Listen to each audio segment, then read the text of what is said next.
Tayo magpupunla ng pipino mga idol. Dahil maliit lang yung ating tataniman, nasa tabi lang ng petsayang ko. Dalawang sachet lang yung binili ko. Magkaiba. So wala na. Pero para silang kulay green at mga bilugan malalaki.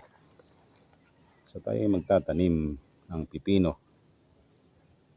Ito ay ipot. Ang totoo niya, pwede po siyang erekta, no? I-diretso mo itanim sa kung saan mo pwedeng gustong itanim. Kaso hindi ko pa nalilinis yung tabihan ng aking pagtataniman. Yun. Kaya ipupunla muna natin para tumubo ka agad. So, diretso, pwede siyang idiretso sa taniman.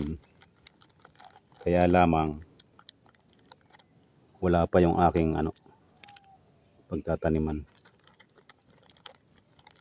So, ilagay natin kada butas. Lagyan natin.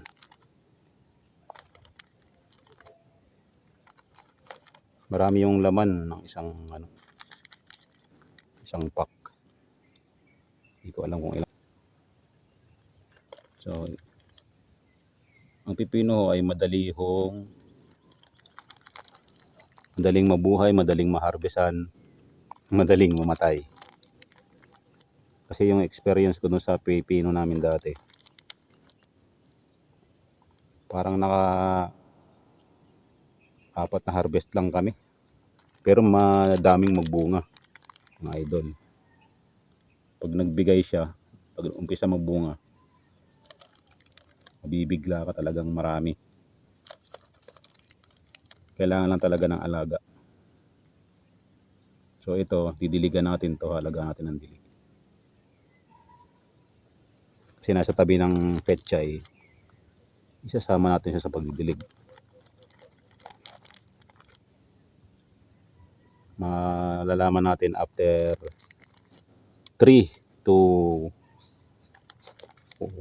7 days, 3 to 7 days bago siya tumubo. Ang karaniwan hanggang 3 days, no? Yung mga itinatanim na buto, madali siyang tumubo. Lalo yung sitaw, medyo malaki. Dahil mas maliit ang pipino, ang alam ko baka mas matagal to bago pumutok.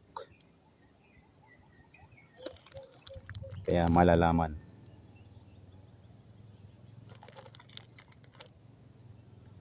So abangan natin hanggang 1 buwan kung makaka-harvest tayo. Yan lamang po muna, isang mapagpalang araw. God bless. Thank you.